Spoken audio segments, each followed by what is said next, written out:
Seperti itu. Terus juga yang kedua, susah bangun subuh. Jadi susah ciri-ciri gangguan itu biasanya bangun subuh itu susah ya. Susah bangun subuh. Terus yang ketiga, tindihan atau sering ketika tidur merasa terhimpit sesuatu. Tindihan itu ketika tidur seakan-akan ono sing ngeblik ini gue pas tidur, terus juga seakan-akan kakinya ono sing jengi dan semacamnya. Nah itu gangguan ketika tidur seperti itu. Atau mimpi buruk. Tidak berikutnya itu mimpi buruk. Mimpi buruk ini termasuk mimpi kejar-kejar ular, kejar-kejar harimau, ataupun dikejar sesuatu yang menakutkan. Jadi biasanya itu kalau rata-rata gangguan jin, ketika dia ini tidur, mimpi dikejar-kejar, sudah lari jauh, tapi tahu-tahu yang kejar itu di depannya atau di dekatnya gitu. Jadi dia tuh bawaannya di dalam mimpi itu dikejar-kejar terus, dibikin takut. Akhirnya apa? Tidur itu seharusnya kan istirahat, bangun fresh. Tapi ketika dia ini tidurnya buruk, ketika dia ini bangunnya nggak fresh, moodnya jelek, sehingga gampang tersinggung, terus gampang marah dan semacamnya. Karena kenapa? Tidurnya itu nggak berkualitas, diganggu di tidurnya, mengganggu di psikisnya, seperti itu. Terus juga mimpi jatuh dari ketinggian. Jadi seakan-akan tuh mimpi jatuh dari yang kuat yang tinggi banget. Nah itu ciri-ciri gangguan jin seperti itu. Atau mimpi terbang. Jadi jatuh tapi juga terbang terhempas angin ke tempat yang jauh dan semacamnya. Nah biasanya itu kalau sedang mimpi seperti itu bisa karena ada gangguan jin. Terus juga gigi bergemetar saat tidur.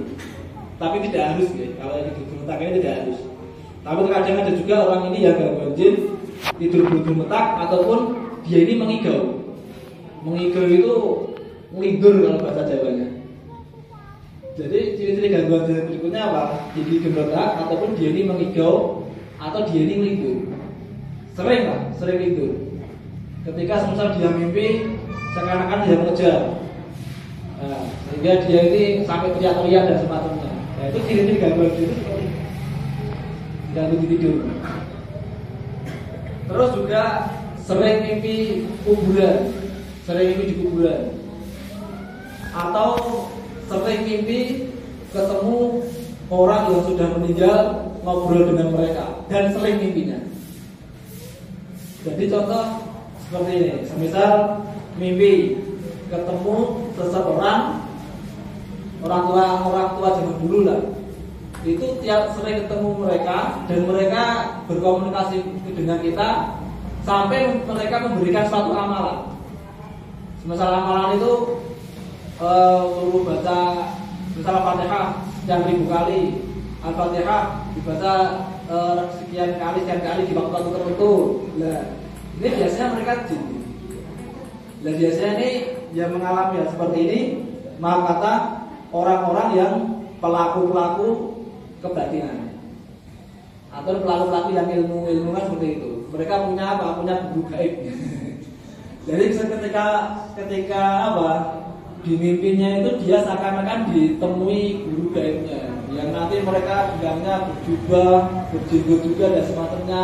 Tapi dari guru gaib dia ini mengabarkan sesuatu yang berupa gaib, semisal sesuatu yang akan terjadi, sesuatu yang sedang terjadi dan semacamnya.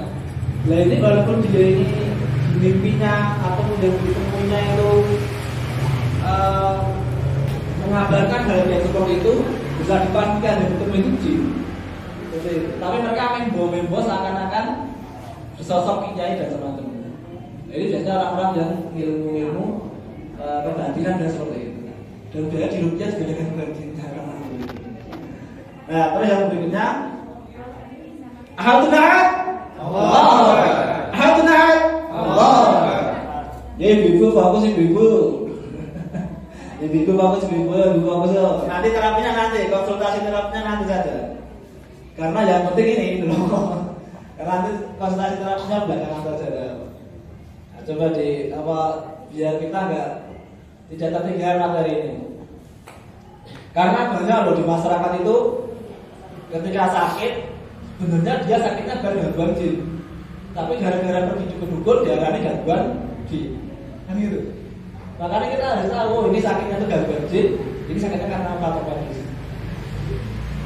Terus yang berikutnya, mimpi yang menjadi nyata. Jadi mimpi sesuatu yang belum terjadi, atau dalam bahasa Indonesia itu dejavu. Jadi mengetahui sesuatu yang belum terjadi melalui mimpi. Nah ini kan berpotensi menjadi seorang peramal gitu. Nah jadi kan sementara orang-orang yang mempunyai hal seperti ini bukan suatu kelebihan, tapi karena suatu gangguan jin. Harus rupiah kalau seperti itu. Karena kalau misalnya ini dianggap satu kelebihan, nanti akan banyak orang yang tanya-tanya. Nanti akan terjadi apa dan semacamnya, seperti Mama Loren dan semacamnya gitu. Kan seperti itu. Nah itu kan maksudnya kan ke dukun. Terus juga mimpi berhubungan badan. Ya, mimpi berhubungan badan ini bisa dialami laki-laki atau perempuan, walaupun mereka sudah menikah. Karena beberapa kasus ini seperti itu, orang susah punya keturunan, baik orang susah punya keturunan. Ternyata si perempuan tadi itu ketika melayani suami, dia ini tidak bergairah, cuma sekedar nyata ketika melayani. Jadi nggak dapat, termasuk dalam artian tidak bisa menikmati dalam hubungan dengan suami. Ternyata setelah sedikit, tanya dan semacamnya, ternyata dia ini sering mimpi berhubungan badan gitu. Jadi dia kata si perempuan tadi sudah terpuaskan birahinya di alam mimpi, sehingga ketika dia ini mau melayani suaminya, ya kurang bergairah. Lah semasa mau melayani kurang bergairah ya otomatis si suami ketika mendatangi istri hanya sederhana toh. Jadi kebahagiaannya nggak dapat. Lah kalau kebahagiaan nggak dapat ya gimana mau subur gitu loh. Dan anehnya yang saya temui itu ketika perempuan tadi masa subur, laki-lakinya tidak ada gairah. Tapi ketika dia ini sedang haid, laki-lakinya bergairah. Kan jadi masalah ini. Ada kan gangguan itu sudah seperti itu. Jadi hal-hal seperti itu ya dia susah punya keturunan ya lumrah, susah punya keturunan. Karena apa ya dia masalah. Nah akhirnya setelah kami rupiah itu ya alhamdulillah reaksinya itu ya muntah, terus banyak keluar lendirnya gitu. Lalu jadi ringan. Cuma ketika itu kan batasan waktu ya saya suka rupiahnya, cuma belum tuntas. Jadi yang bisa ambil kita pelajaran di situ, ketika orang susah punya keturunan dibarengi dengan sering mimpi berhubungan badan, biasanya itu ada campur tangan jin di dalamnya. Termasuk yang laki-laki. Karena ada juga yang konsultasi ke saya itu pengantin baru ini. Setelah menikah baru beberapa hari itu laki-lakinya itu berubah drastis, jadi lebih galak, jadi lebih arogan dan tidak ada nafsu ke istri seperti itu. Dan setelah diselidiki dan semacamnya ternyata apa? Si laki-laki tadi ini sering mimpi berhubungan badan gitu. Jadi ketika bangun tahu basah celana. Jadi si laki-laki ini sudah terpuaskan di mimpinya, sehingga dia ini mau berhubungan dengan seistri juga dada-dada. Nah sampai sekarang teman belum punya keturunan. Cuma kemarin baru konsultasi sih belum saya terapi. Karena saya barengan lagi. Orang daerah awal, daerah Solomati. Seperti itu. Jadi mimpi berhubungan badan, baik laki-laki ataupun perempuannya, kalau sering itu biasanya berpotensi karena faktor gangguan jin. Seperti itu. Itu penyebabnya banyak. Bisa karena faktor jin nasab ataupun jin keturunan dari orang tuanya atau leluhurnya. Bisa karena faktor dia ini pernah melakukan ritual-ritual pemasukan kodam ke dalam ilmu lah bahasanya.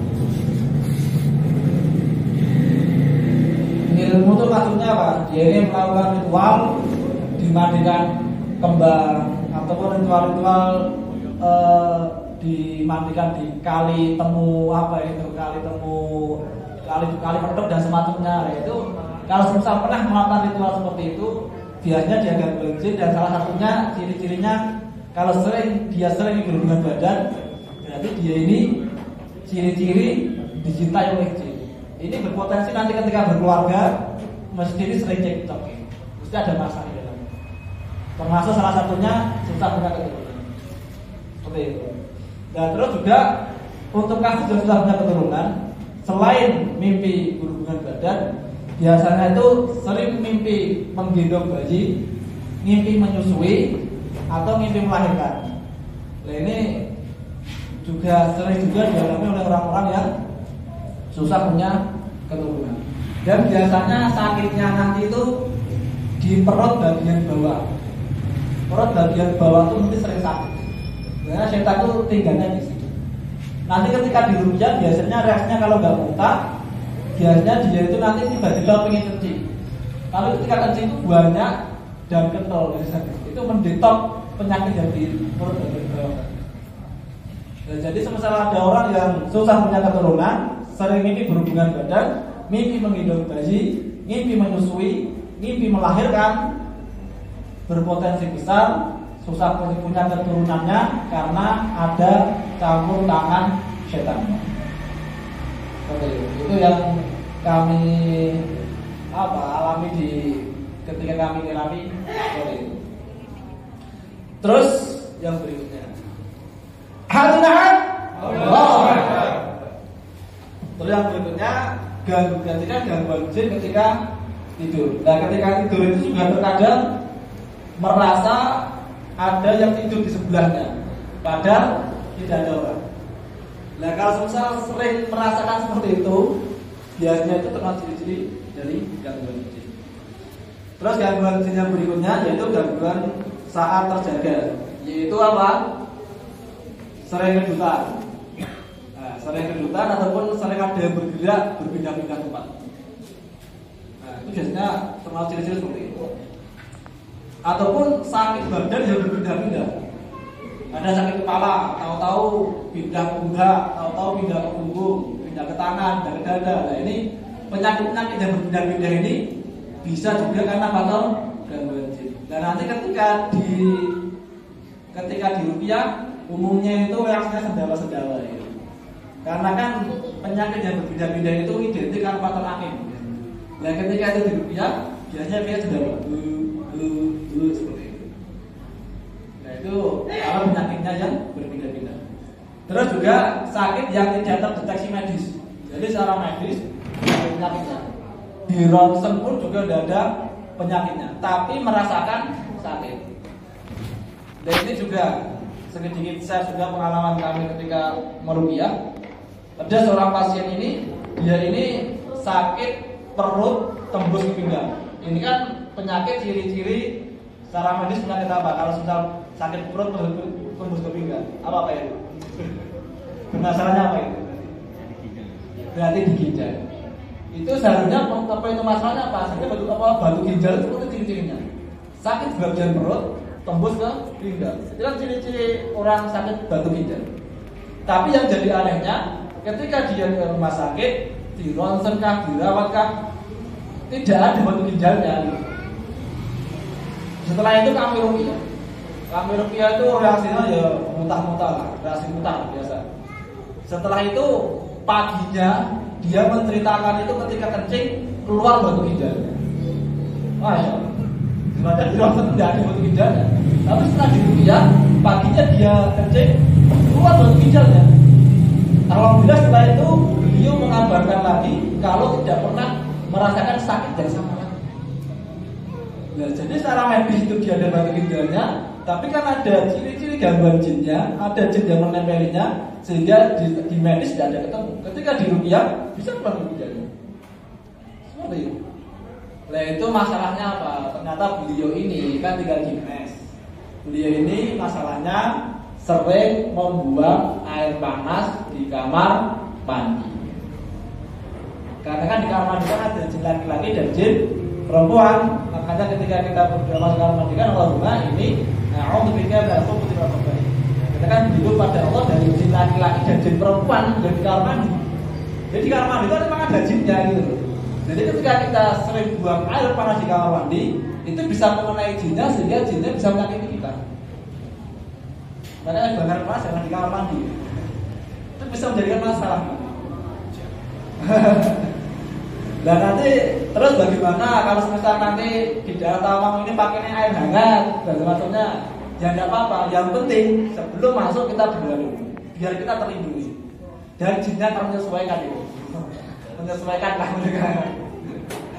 Karena semisal kita ujuk-ujuk tidak berdoa, ujuk-ujuk nyiram air panas, wah itu bisa bermasalah. Pada jin ada apa bisa mengenai jinnya sehingga jinnya dendam dengan kita. Seperti itu. Karena penyebab gangguan jin itu salah satunya bisa karena faktor dendam jin. Yang kedua karena faktor jin yang kusir. Semisal di daerah yang masih banyak pohon seperti ini, kencing sembarangan, tanpa baca bismillah, tidak memperhatikan ada kencing, itu bisa terkena gangguan jin. Makanya ketika mau kencingan, salah satu adabnya kan menjauh dari kerumunan, artinya yang tidak terlihat lah, yang tertutup. Tidak boleh di bawah pohon, tidak boleh di jalan yang dilalui orang kan seperti itu. Kan di bawah pohon ini kan tempatnya orang betul seperti itu. Nah ketika kita termasuk juga di air menggenang, di air yang menggenang ini tidak boleh. Adabnya kan seperti itu. Nah ketika kita melanggar adab kebiasaan Rasulullah, itu bisa menyebabkan apa? Setan berpotensi mengganggu kita. Gitu. Kalau sedikit-sedikit setan masuk. Ya karena saya pernah menemukan kasus seperti itu gitu. Jadi ada seseorang ini di sawah, dia ini kencing di air yang menggenang. Gitu. Setelah kencing itu badannya geblek, nggak enak. Badannya geblek, nggak enak, sakit hampir sepekanan atau semingguan, udah sembuh. Tapi dia badannya tuh fresh biasa gini. Tapi dia merasa nggak enak, badannya merasa biasa sakit. Dan apa ketika itu dia ini tidak bisa berhubungan badan dengan istri ataupun tidak bisa ereksi. Ada kan seperti itu gara-gara bahkan di air yang menggenang. Nah, setelah itu saya bacakan ayat ruqyah. Dia ini merasakan seakan-akan tuh di perutnya, di perut bagian bawah itu kayak ada ikatan yang lepas gitu. Kayak ada ikatan yang lepas dan mengalir ke bawah ke anusnya. Itu 2 kali pernah saya sebutkan bacakan terasa ada yang mengalir ke anus. Terus yang kedua, ketika saya bacakan juga kayak ada yang lepas lari ke anus. Setelah itu alhamdulillah dia mengabarkan sudah normal. Jadi salah satu penyebabnya itu apa? Kalau kita tidak menjalankan adab-adab yang diajarkan oleh Rasulullah seperti itu. Tahan. Masya Allah. Nah terus berikutnya sakit karena pengaruh gangguan jin yang berikutnya, ciri-cirinya yaitu pelupaan tuh kelalenan banget. Itu bisa dikatakan gangguan jin. Kalau secara pengobatan biasanya karena faktor kurang energi, kelelahan, kelaparan itu juga bikin gak fokus dan lalai. Tapi itu juga bisa karena faktor gangguan jin. Terus juga sering mencium bau pewangian, tapi yang mencium cuma orang itu. Misal contoh di rumahnya, dia ini sering mencium bau wangi tanpa ada sumbernya gitu. Tapi yang mencium hanya orang itu saja. Ketika ada tamu ke situ tidak menciumnya. Nah, kalian aneh gitu orang-orang. Itu juga ciri-ciri gangguan jin. Mencium bau wangian, yang mencium hanya dia saja, yang lain tidak menciumnya dan tidak ada sumbernya. Itu biasanya rumah-rumah yang apa? Jadi target sihir seperti itu. Dibikin pas-pas. Atau mencium bau busuk atau bau bangkai di rumahnya, atau di warungnya. Semisal di tempat usaha itu biasanya gitu. Tidak ada bangkainya, tapi ketika orang masuk di warung tadi mencium bau busuk. Nah itu bisa juga karena apa? Faktor gangguan jin atau karena faktor sihir di warungnya. Seperti itu. Nah dibikin hal seperti itu. Terus juga ciri-ciri gangguan jin yang berikutnya yaitu sering mendengarkan bisikan-bisikan gaib. Dibisiki untuk bunuh diri, dibisiki untuk bermaksiat, terus dibisiki rasa was-was yang berlebihan. Nah, itu ciri gangguan jin seperti itu. Sering mendengar bisikan-bisikan gaib. Terus yang berikutnya, dada berdebar-debar tanpa sebab, atau dada sesak tapi tahu-tahu berdebar, buk. Ataupun ketika melewati sesuatu yang angker, dadanya sesak. Karena seperti itu. Atau melewati kuburan, dadanya sesak, melewati hutan, ke gunung sini, badan sesak dan semacamnya. Nah, itu biasanya ada gangguan jin. Terus juga terkadang orang gangguan jin itu juga mempunyai sifat pemalas ataupun malas ngapa-ngapain, apalagi malas atau lumrah. Itu bisa juga karena faktor gangguan jin mengancam jin. Ya, terus juga gangguan jin ketika terjaga.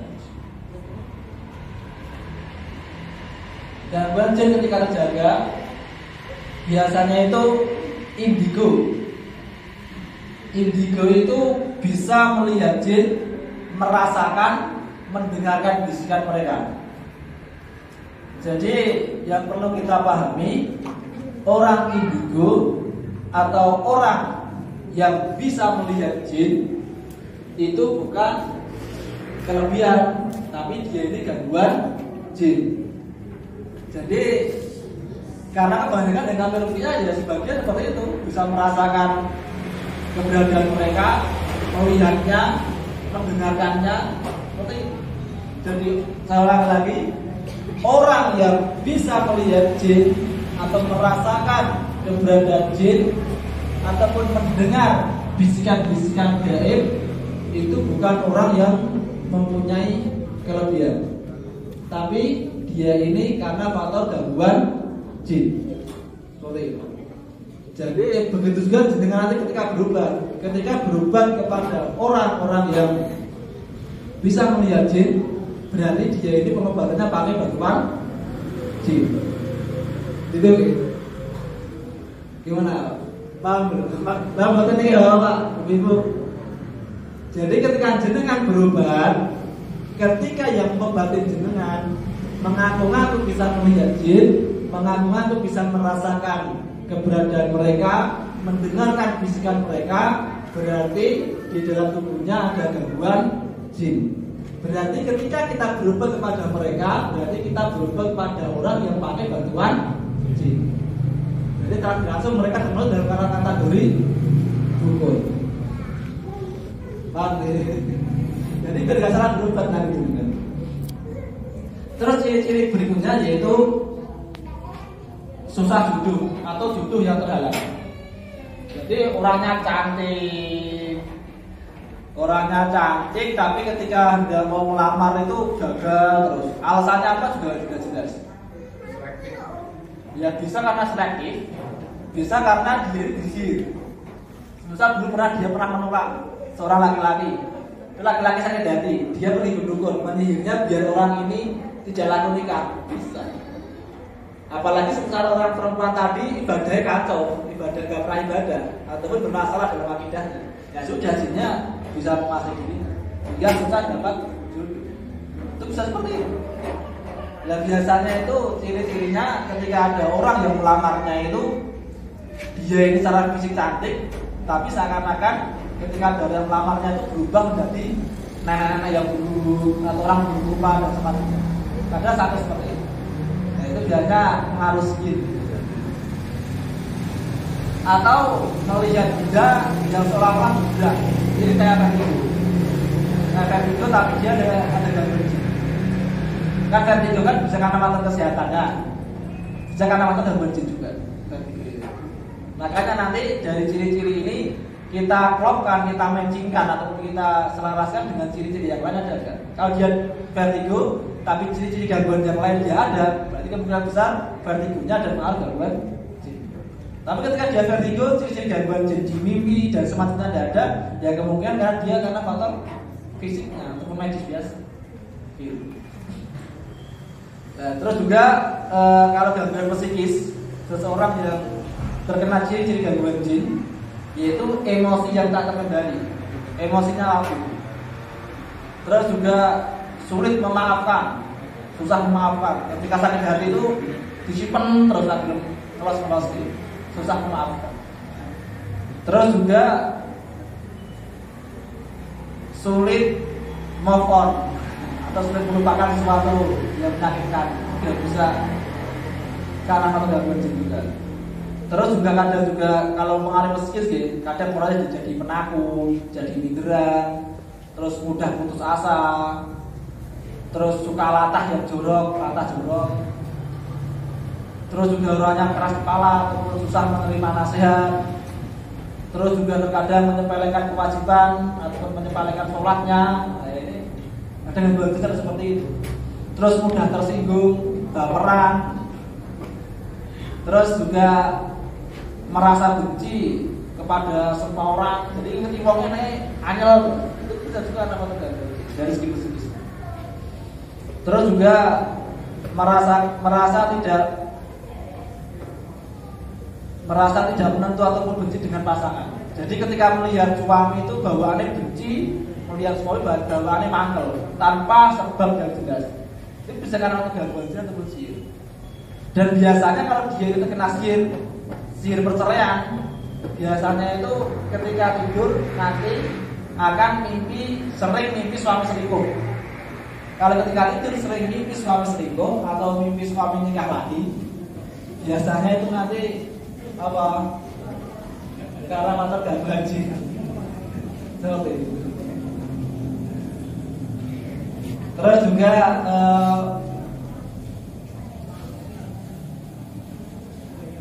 ini ciri-ciri gangguan jin juga banyak. Intinya dari segi-segi hal tadi, kalau ada yang dominan ataupun bisa juga diganggu saat ibadah. Jadi kalau orang yang terkena gangguan jin, biasanya ketika dia beribadah sering kentut setelah wudhu. Jadi ada orang itu gangguan jin habis wudhu kentut, ada seperti itu. Jadi wudhunya diulang-ulang. Ada juga sama seperti itu, menghalangi ibadahnya. Terus juga sering lupa rakaat sholat. Makanya kalau orang gangguan jin, biar gak lupa rakaat sholat, suruh sholatnya berjamaah di masjid terus itu. Biar sering lupa rakaat sholatnya. Atau juga kentut di pertengahan sholat, terus was-was, malas beribadah. Terus juga ketika membaca Al-Quran itu baru sedikit ngantuk. Wah, ini juga bisa karena gangguan jin juga. Sesak nafas atau berdengung ketika baca Al-Quran. Jadi ketika membaca Al-Quran itu tiba-tiba dagingnya sesak. Ketika membaca Al-Quran tiba-tiba kukunya kadang ada seperti itu orang-orang gangguan jin. Terus juga ketika mendengarkan azan atau mengaji dadanya sesak. Dadanya sesak atau mudah berdebar ketika mendengar azan ataupun orang baca Al-Quran. Seperti itu. Ataupun dia ini normal, dia secara fisik normal, tapi tidak bisa melakukan gerakan sholat. Nah, itu termasuk ciri-ciri orang terkena gangguan jin. Hal kan?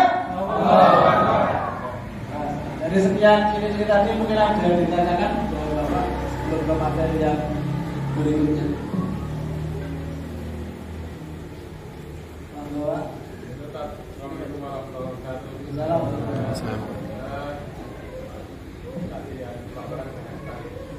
Ciri-ciri apa?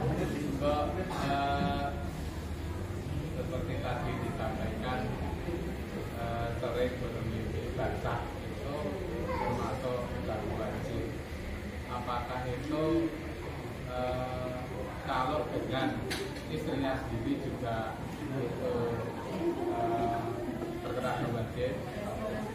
Termasuk kalau dengan orang lain, barangkali mantan-mantan masih tertinggal terus gitu, sehingga apa itu sudah termasuk gangguan jin yang berat gitu. Berkaitan dengan mimpi basah, semisal mimpinya sering ya, 1 pekan sampai 2 kali lah, ya benar sering gitu. itu berarti biasanya gangguan jin. Tapi kalau semisal dia ini mimpinya semisal hujan ya, sebulan 2 bulan itu normal. Terus kalau semisal dia mimpinya berhubungan dengan istri, tapi dia ini merantau jarak jauh lah. Kalau dia ini membayang-bayangkan atau belum tidur, ya itu berarti kan mimpi karena dia membayangkan itu. Jadi seperti itu. Tapi kalau semisal dia ini sering kumpul dengan istri, tapi dia sering berhubungan badan, nah ini yang masalah. Jadi bukan yang dibayangkan. Ya, jadi kalau yang wajar itu kan sebulan 2 bulan itu masih wajar kalau hujan. Tapi kalau semisal 1 pekan sampai 2 kali, apalagi dia sudah menikah itu ciri-ciri kuat ya gangguan jin. Ya seperti itu.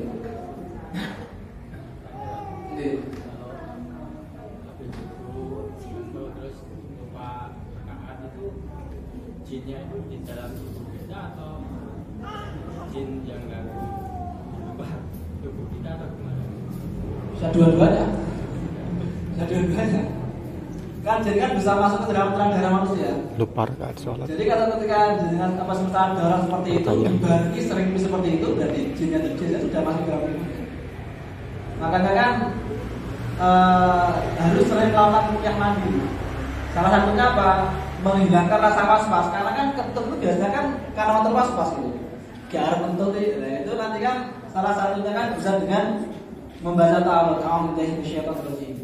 Nah, biar kita menjaga rasa was-was. Kalau masih was-was lagi, pegang dada seperti ini, bacakan surat Anas berkali-kali.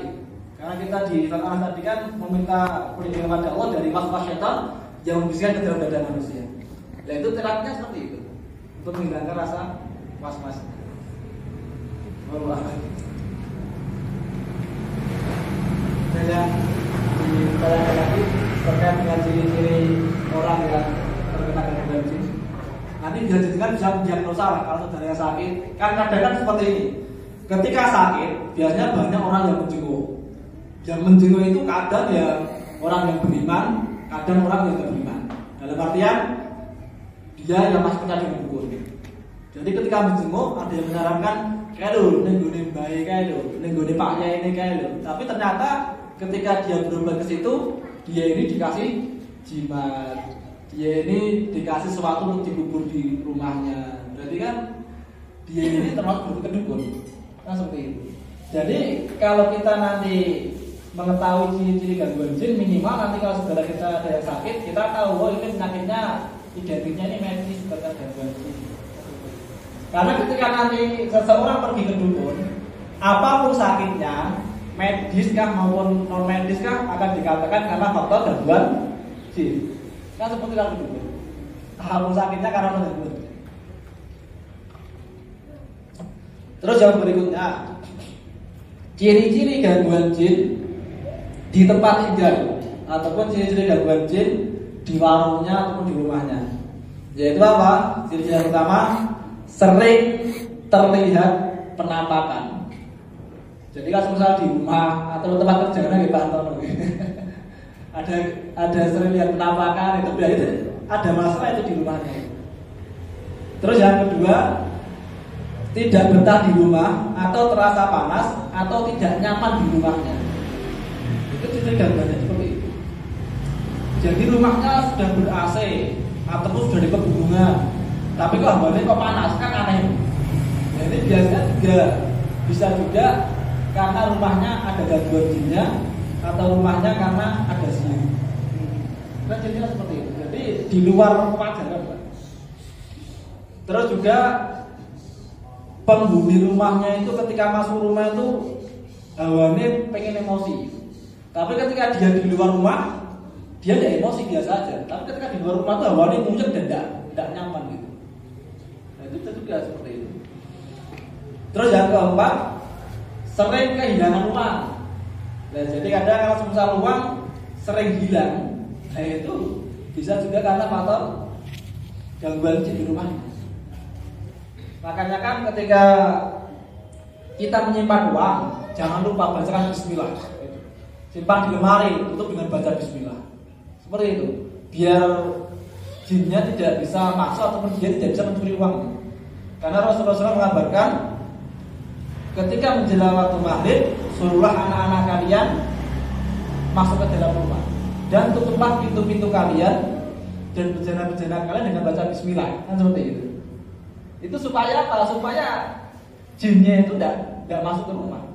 Dan ketika bejana ataupun makanan atau wadah-wadah dengan tutup walaupun dengan sebatang lidi, itu sudah melindunginya dari setan gitu loh.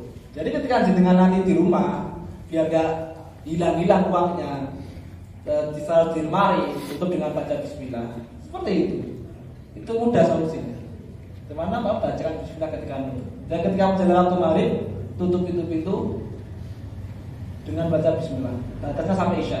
Karena ketika menjelang waktu maghrib itu setan masuk tempat-tempatnya. Nah seperti itu. Jadi semisal sering kehilangan uang, jangan dukun gitu loh. Kehilangan uang, dukun minta diterawang. Nanti tebalnya neko-neko saja. Padahal solusi yang diajarkan Rasulullah itu cuma seperti itu. Iya, solusinya cuma seperti itu. Ketika menyimpan, bacakan bismillah. Mudah atau mudah ini ya Bapak Ibu? Mudah nih. Gimana ibu-ibu ini? Masuk enggak materinya ini? Masuk ya. Nah, terus yang berikutnya, tercium bau wangi atau busuk di rumahnya tanpa ada sumbernya. Nah, kadang tercium bau wangi atau busuk di rumahnya tanpa ada sumbernya. Di warung kan atau di tempat tinggal kan? Nah, ini ciri-ciri gangguan jin. Ataupun penghuni rumahnya sering sakit-sakitan.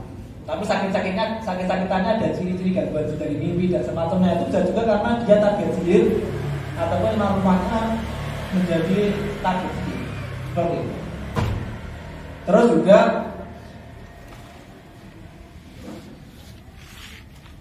terdapat banyak tikus. Jadi terkadang itu rumah yang gangguan jin atau rumah yang jadi target sihir itu tikusnya tuh banyak tikusnya. Dan biasanya ketika nanti habis dirupiah rumahnya dan penghuninya, besoknya tuh tahu-tahu ada tikus mati gitu ya gitu. Saya pernah mengalami seperti itu saya. Jadi saya merupiah orang yang target sihir kan. Itu ketika saya rupiah ya rasanya yang muntah-muntah. Tapi paginya itu di dapurnya ada tikus mati, di depan rumahnya ada tikus mati, di halamannya ada tikus mati. Nah karena seperti itu memang ciri-ciri rumah-rumah yang terkena gangguan jin ataupun sihir. Tapi apakah semata-mata dengan tikus ada gangguan jin? Belum tentu. Makanya kan ini kan banyak ciri-cirinya. Kalau ciri-cirinya ini dominan, banyak tikus tapi juga ada ciri-ciri yang lain, gangguan jin yang lain, berarti kemungkinan ada gangguan jinnya. Cuma misal di ini ciri-cirinya cuma banyak tikusnya, ternyata ciri-ciri yang lain nggak ada, ya berarti karena kumuh saja, tidak pernah dibersihkan. Seperti itu. Jadi tujuannya saya menyampaikan berbagai ciri-ciri gangguan jin ini. Kalau dominan ciri-cirinya banyak, bisa karena faktor gangguan jin. Kalau cuma 1-2 dan itu masih wajar, tidak masalah insya Allah. Terus juga usaha yang tiba-tiba sepi. Jadi warung itu ramai, tiba-tiba sepi. Itu bisa juga karena faktor sihir. Atau warungnya itu buka tapi seakan-akan tutup terus. Itu ciri-ciri warung yang terkena sihir. Itu seperti itu. Warung buka terus tapi orang lewat tuh kok kayaknya tutup terus. Dan nanti tahunya dari pelanggan. Ketika ketemu di suatu tempat, nanti pelanggannya menyampaikan, "Mas, warung jenengan tutup terus toh." Padahal warungnya buka terus. Nah, ini ciri-ciri warung yang disihir. Seperti itu. Dan di sini dari ciri-ciri rumah yang kena gangguan jin ataupun sihir mungkin ada yang ditanyakan. Oh ya, kalau warung itu biasanya selain itu dibuat makanannya tuh mudah basi, ataupun makanannya tiba-tiba batuk kan, seperti itu. Mungkin ada yang ditanyakan Bapak Ibu berkaitan dengan tempat yang ada ciri gangguan jin. Monggo Pak. Itu kalau badan itu merasa sakit atau payah itu mudah ketinggian, seakan-akan tidur tapi nggak bisa bergerak. Itu masalah gangguan apa mungkin dari fisik kan? Bisa karena faktor gangguan jin juga. Makanya kan nanti kan apa itu ketika kita menjelang tidur, sunahnya nih biar tidak ketinggian, biar tidak diganggu jin ketika tidur, yaitu yang pertama berwudu dulu. Sunahnya itu apa? Wudu dulu. Setelah itu tempat tidurnya dikebuti. Setelah itu baca ayat Ikhlas di tangan, Al-Falaq di tangan, Anas di tangan. Setelah itu usapkan seluruh badannya. Setelah itu baca kursi. Insya Allah tidak ketindihan. Kalau masih ketindihan, ulangi terus sampai ketindihannya ini. Ya, siap. Nah, jadi itu ciri-ciri dari gangguan jin. Terus yang berikutnya juga apa itu ruqyah? Ruqyah itu artinya mantra atau jampi-jampi yang ditujukan untuk orang yang sakit ataupun untuk pembentengan diri. Itu namanya ruqyah. Ataupun untuk pengobatan itu ruqyah. Lah ruqyah itu ada ruqyah yang syariah dan ruqyah yang syirkiyah. Ruqyah yang syariah yaitu ruqyah-ruqyah yang diajarkan oleh Rasulullah. Biasanya apa? Dengan menggunakan kalimat-kalimat Allah, ataupun dengan nama-nama Allah, ataupun dengan sifat-sifatnya, ataupun dengan kalam Allah. Terus juga menggunakan bahasa Arab atau bahasa lain yang bisa dipahami oleh orang lain. Bukan dengan bahasa-bahasa bumilahin, kakak kawah di hari-hari, sudah dapat 5 panjang gitu. Itu kan rapal-rapalan Jawa kan gitu, rapal-rapalan sihir Jawa kan seperti itu. Remang-remang munang berkuih dan semacamnya, mempercayai adanya sedulur batin yang kembar ini Pak itu. Nah kan keyakinan dalam Islam. Nah ketika mereka berdoa dengan cara seperti itu, bisa menjadikan sihir. Seperti itu. Dan terus juga tidak meyakini ruqyah syariah itu tidak meyakini ruqyah tersebut yang memberikan kesembuhan ataupun berefek atau berkhasiat. Akan tetapi yang memberikan efek atau berkhasiat adalah Allah Ta'ala. Jadi bukan masalah ruqyahnya, tapi yang memberikan efek atau kesembuhan adalah Allah Ta'ala. Ada pun ruqyah yang syirkiyah, yaitu ruqyah-ruqyah yang dilakukan oleh para dukun. Ini nggak apa-apa ya, soalnya ini biar jenengan tidak salah berubah ke dukun gitu aja. Yaitu ruqyah-ruqyah yang mengandung kesyirikan, seperti yang dilakukan oleh para dukun, tukang ramal, orang pintar, paranormal, ahli supranatural, ataupun sebutan yang semakna dengan itu. Jadi kalau misalnya kita berobat ke orang seperti itu, termasuk pengobatan-pengobatan yang mengandung kesyirikan, ataupun pengobatan-pengobatan yang dilakukan oleh para dukun.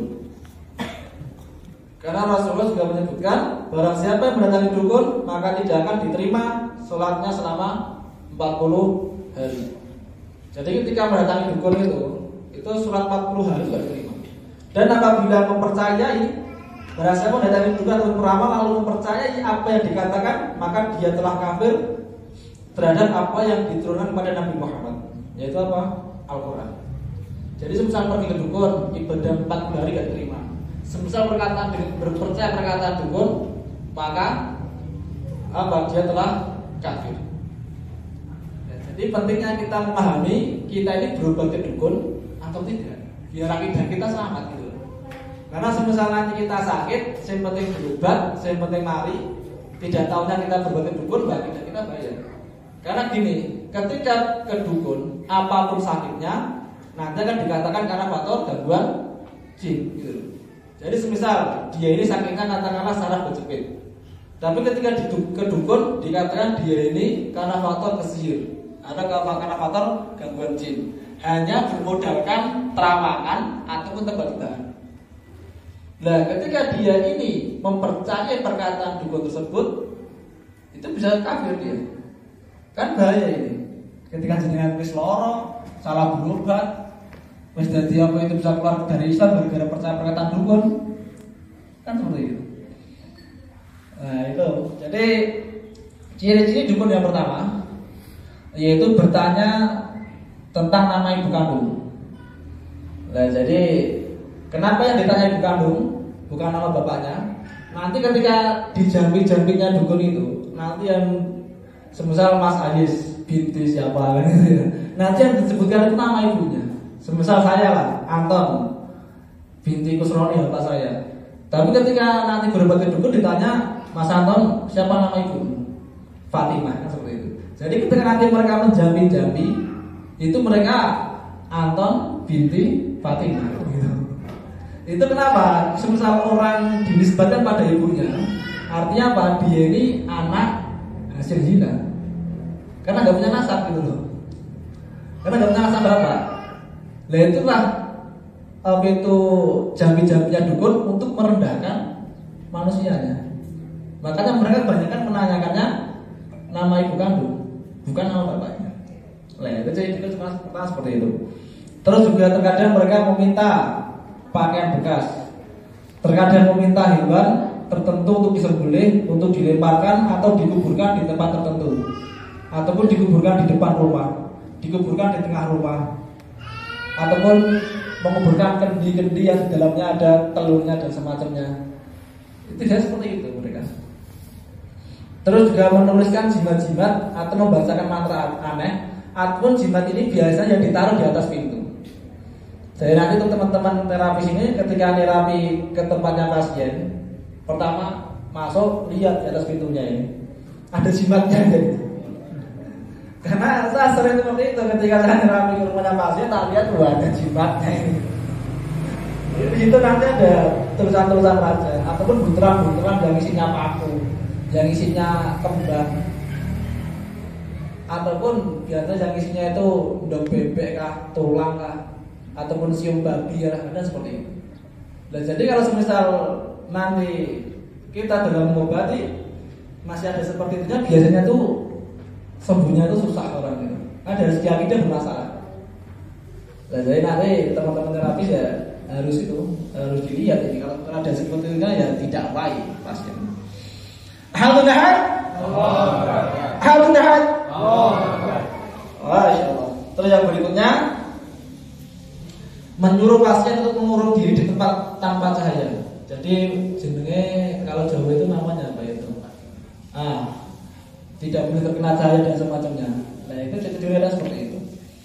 Terus juga menyuruh pasien untuk tidak menyentuh air untuk waktu tertentu. Nah kadang ada juga yang sampai seperti itu.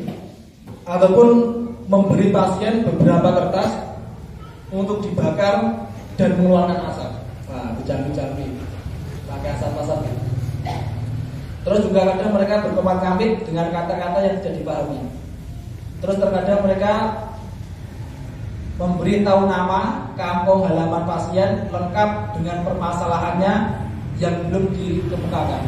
Jadi terkadang mereka itu menebak-nebak ataupun merawat-rawat asal usul kita. Jadi belum berobat itu sudah tahu penyakitnya. Nah ini kalau hal yang seperti ini biasanya itu mereka itu si dukun tadi itu mempunyai kodam ataupun jin pendampingnya, membantunya yang berkomunikasi dengan jin yang biasa mengganggu pasiennya.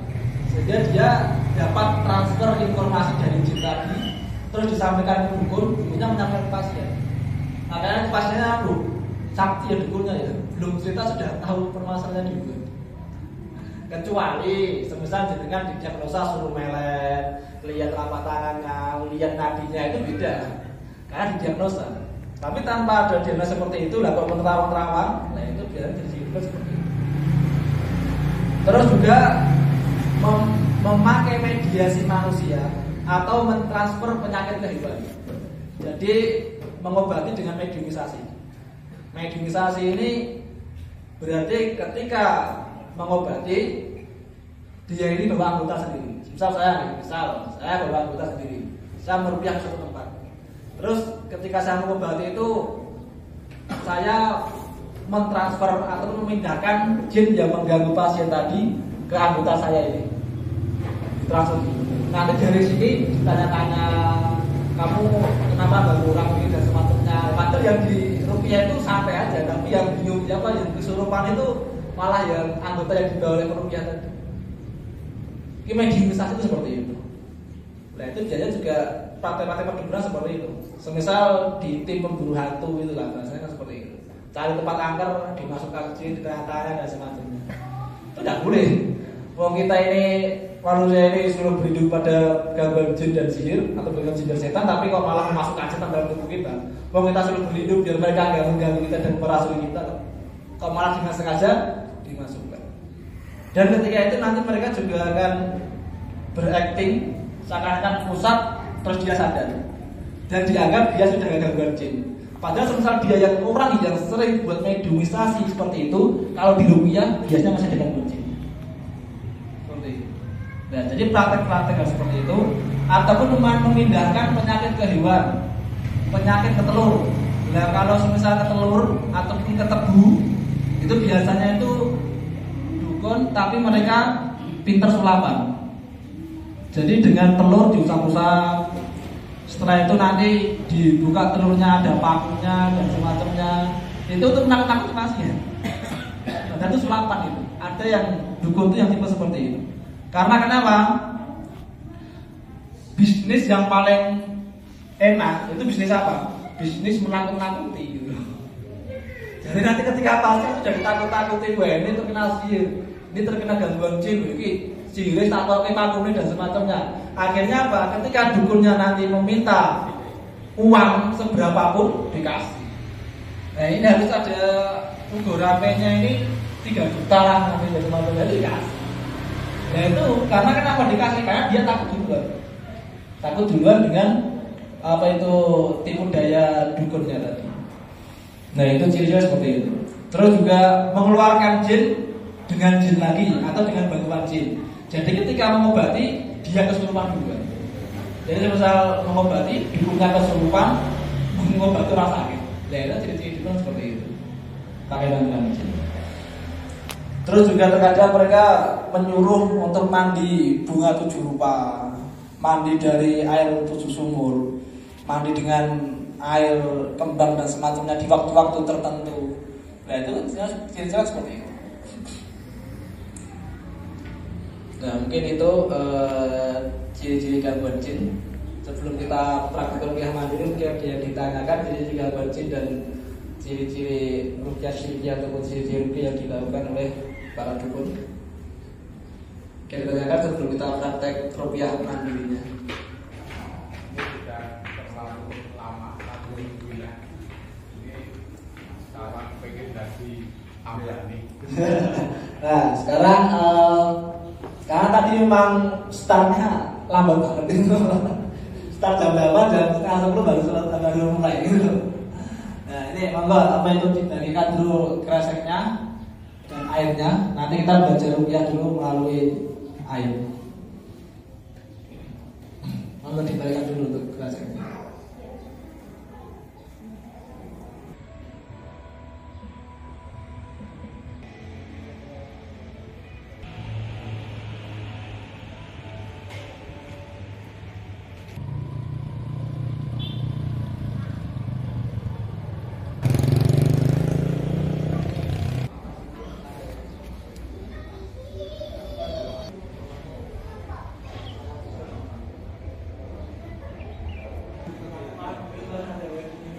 Sudah siap semua?